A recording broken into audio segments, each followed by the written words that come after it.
Salut à toi et bienvenue dans cette nouvelle vidéo. J'espère que tu vas bien. Bienvenue sur ma chaîne. Ici, nous parlons de trading et de crypto-monnaie. Donc, si cela t'intéresse, je t'invite donc à t'abonner à la chaîne, activer la cloche de notification pour être toujours informé de l'apparition de nos vidéos. Dans la vidéo d'aujourd'hui, je vais te donner des conseils sur les booms et les crashs. Si tu me suis depuis un certain moment, je donne des stratégies sur les booms et les crashs et je vais t'expliquer ce que tu dois faire sur ces marchés et ce que tu ne dois pas faire. Je vais te donner ces conseils. Si tu les suis bien, tu pourras devenir rentable sur ce marché. Avec le temps, tu pourras t'habituer à ce marché et tu pourras devenir vraiment rentable. Donc, on va se rendre sur mes graphiques et je vais t'expliquer ce que je voulais te donner dans cette vidéo.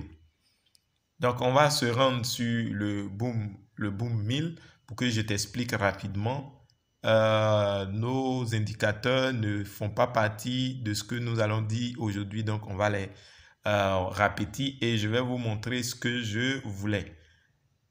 Donc là, vous voyez si vous êtes trader sur ce marché ou si vous êtes débutant sur ce marché, vous peut-être vous connaissez ou bien vous avez déjà vu ces parties à forte tendance comme ça.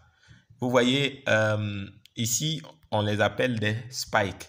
Les spikes sont des coups violents vraiment sur le marché parce que les spikes sautent en une fraction de seconde. C'est pas comme les autres, les bougies que vous allez voir ici.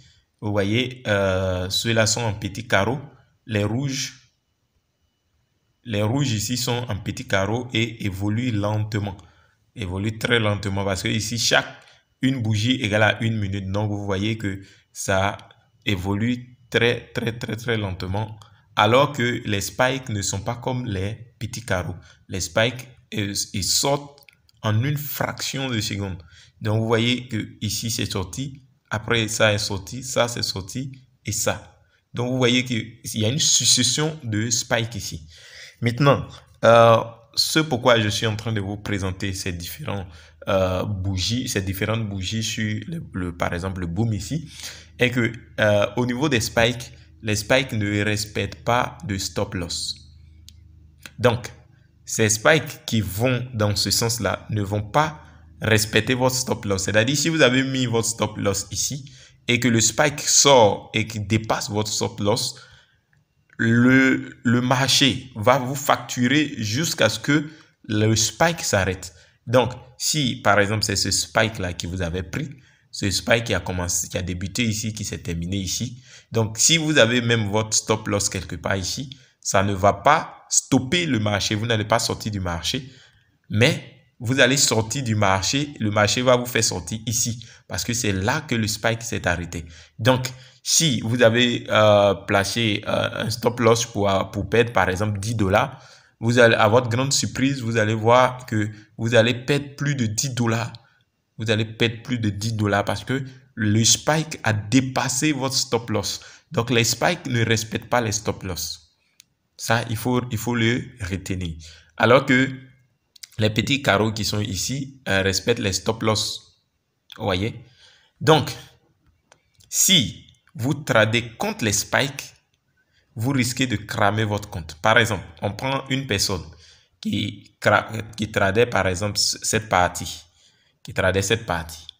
et à sa grande surprise, ce spike sort et que vous étiez rentré en position, par exemple, on dira que vous êtes rentré en position même, par exemple ici, et que ce spike sort, vous allez vouloir, si vous n'êtes pas connecté par exemple, ce spike aussi va sortir encore et va vous mettre dans le négatif. Automatiquement, si vous n'avez pas un très gros compte, vous risquez de cramer votre compte.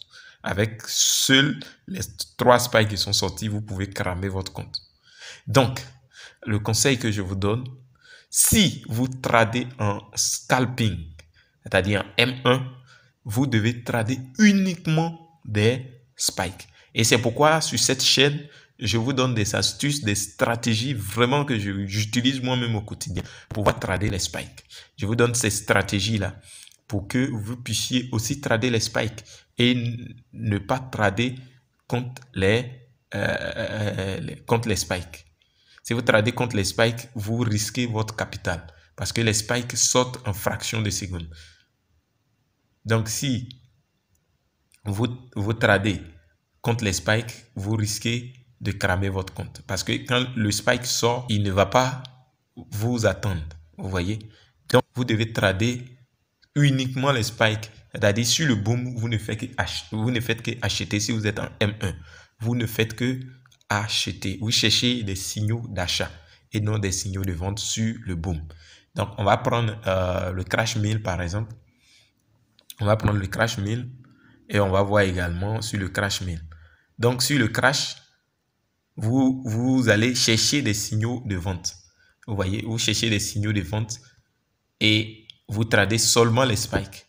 Donc, sur les crashs, vous ne faites que vendre.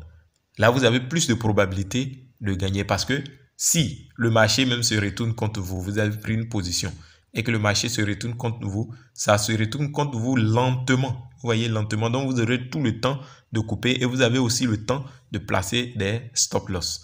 Parce que le marché, lorsque se retourne progressivement avec les petites bougies qui sont ici. Donc, vous avez le temps de placer votre stop loss. Vous avez aussi le temps de pouvoir couper manuellement.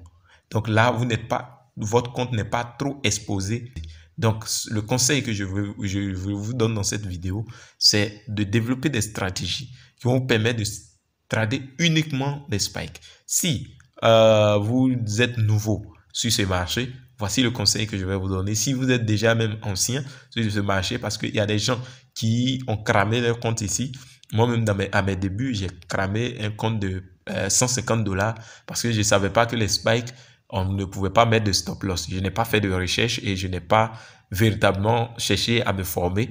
Je me suis mis sur le marché, j'ai pris un lot, je voulais trader les petits carreaux là parce que quelqu'un m'a dit qu'on pouvait les trader. Donc, automatiquement, je me suis mis dessus et vraiment, ça m'a été... Et je crois 2 spikes seulement qui sont sortis puisque j'ai pris un lot un peu élevé. 2 spikes qui sont sortis, j'ai carrément cramé mon compte de 150 $. Donc, ça m'a tellement fait mal qu'après, j'ai commencé à faire des recherches pour pouvoir comprendre ce type de marché-là. Donc, si tu es peut-être ancien même sur ce marché et que parfois tu trades contre les spikes et que tu crames ton compte, je t'invite à changer de stratégie. Si tu es nouveau aussi, je t'invite directement à trader les spikes et ne pas te mettre à trader contre les spikes. Et voici ce que je voulais vous partager dans cette vidéo. Si cela vous a aidé, je vous prie de liker la vidéo, de la partager également. Et également, n'oubliez pas de vous abonner à la chaîne parce que ici, nous créons une communauté de personnes qui seront rentables au niveau du trading. Donc, je vous invite à vous abonner massivement à la chaîne. Et comme ça, on se dit à très bientôt pour une nouvelle vidéo.